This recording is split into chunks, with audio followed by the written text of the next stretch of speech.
Fox News alert growing pushback right now against the Obama administration today on the possibility of new federal gun regulations. Welcome to America Live. Happy Friday. I'm Megyn Kelly. As Second Amendment supporters across the country prepare to hold a Gun Appreciation Day this month, more and more states are now looking at ways to keep Uncle Sam's hands off of their weapons. The 8 states you see here already have laws exempting guns that are made in their states from federal regulations, so long as they remain within the state's borders. But now some in Wyoming want to go even further. Lawmakers there are considering a bill that would make any federal gun regulation created after January 1st of this year unenforceable if it bans or restricts ownership of semi-automatic guns and magazines, or if it requires guns and accessories to be registered. Chris Stirewalt is our Fox News digital politics editor and host of Power Play on FoxNews.com Live.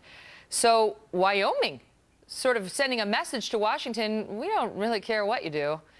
Things are going to stay the way they are here in Wyoming. And not only that, but if you pass some law banning semi-automatic guns and magazines, and then you try to come here and arrest somebody, we're going to arrest you, federal regulators, and charge you with a felony. What's going on here? Well, Megyn, you remember when we had the Obamacare stuff, the president's health care law. We've had states across the country pass constitutional amendments saying that you cannot mandate the citizens of that state to purchase health insurance. And we're going to see the tests on that play out in the months and years to come. And we've seen states rebel against the law by opting out of the Medicare or the Medicaid provisions of it. We saw that before. Now we're going to see it again. And we're preparing again to see states push back on this.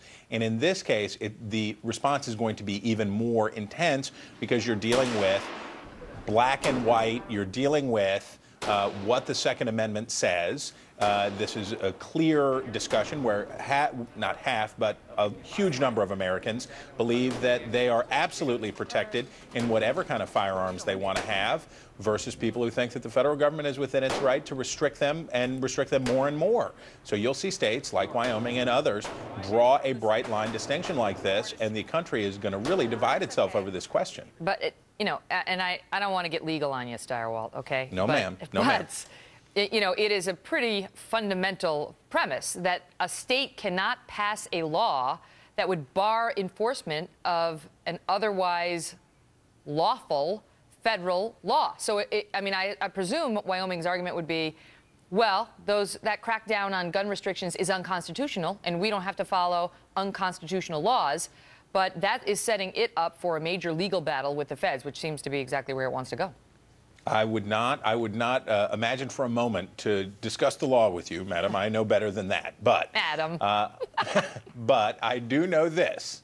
I know that from the politics side of this, which is something I know about, what Vice President Biden and Attorney General Holder and their compatriots are doing right now is generating real fear in places like Wyoming and rural states and southern states and places where guns are part of the culture and part of the life.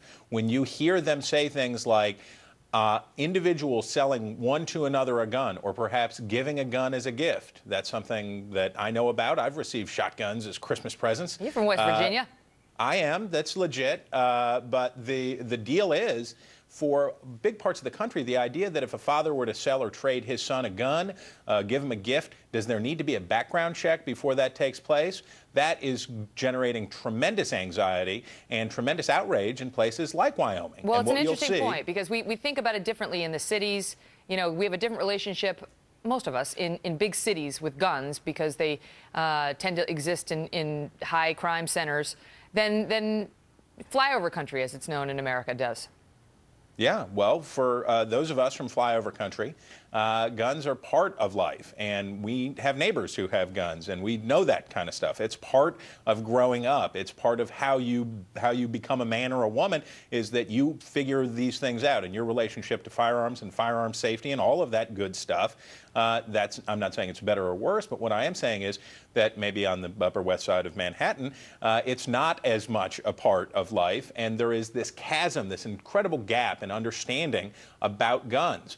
And all I'm saying is that for the Attorney General and the Vice President, when they talk about stuff like this, they're not bringing people to the middle to have a discussion. They're going to create more of the kinds of things that you're seeing in Wyoming and other states. All right, one more quick question, and that is, there's an interesting post on hotair.com today positing that none of this, what we're seeing on Capitol Hill right now, is really about getting a new gun law. It is about setting the Republicans up to take a more extreme position such that they'd have to, that's what they need to do to win their primaries. And then when they go into general elections, they'll lose to more moderate sounding Democrats on this issue, and the Democrats retake control of the House.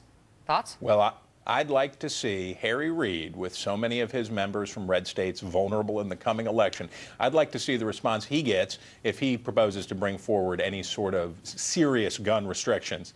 I don't think it's coming out of the Senate. I think that too many in the Senate Majority Leaders Caucus would say, no, thank you, Mr. Reid.